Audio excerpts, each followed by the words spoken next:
दोस्तों, वीडियो देखने से पहले चैनल को सब्सक्राइब कर लें। धन्यवाद। घर के हॉल में सन्नाटा ऐसा पसरा है मानो दीवारें भी गवाही दे रही हों। पॉल 2 गुस्से और घमंड से भरे कदमों के साथ आगे बढ़ता है और तलाक के पेपर परमिता के सामने फेंक देता है। उसकी आवाज में जहर घुला है। इन पेपर्स पर अभी साइन करो। इस रिश्ते का आज ही अंत होना चाहिए।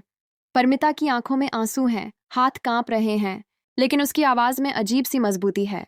वह गहरी सांस लेकर कहती है, मैं तलाक के पेपर पर तब तक साइन नहीं करूंगी जब तक तुम मुझे 10 लाख रुपए नहीं दोगे।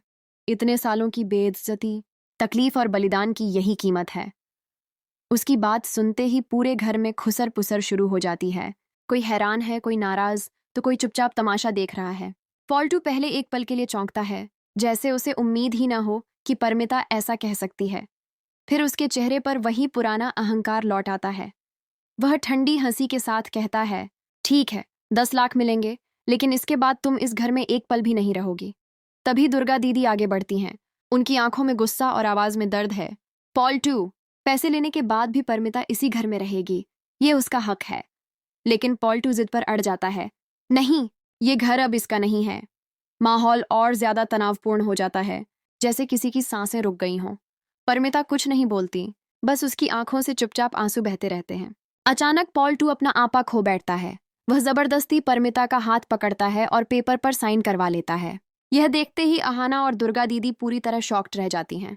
कोई चिल्लाना चाहता है, कोई रोकना चाहता है, लेकिन जैसे सबकी आवाजें कहीं खो जाती हैं। उसी पल पीसी माँ और पॉल 2 एक दूसरे की तरफ देखकर मुस्कुरा देते हैं, जैसे कोई जंग जीत ली हो। उनके चेहरे पर खुशी है, घमंड है, और इस बात का जरा भी एहसास नहीं कि उन्होंने अपने ही घर की सबसे मजबूत नींव तोड़ दी है। समय बीतता है। उसी घर में एक नई बहू आती है, जो हर दिन जहर घोलती है, रिश्तों को तोड़ती है और घर को नरक बना देती है। तब हर मोड़ पर पीसी माँ को परमिता की अच्छाई, उसका धैर्य और उसका बलिदान याद आता है। पछतावे से टूटी हुई पीसी माँ एक दिन परमिता के दरवाजे पर पहुंचती है। आंखों से आंसू बह रहे हैं, आवाज कांप रही है, मुझे माफ कर दो, वापस आ जाओ।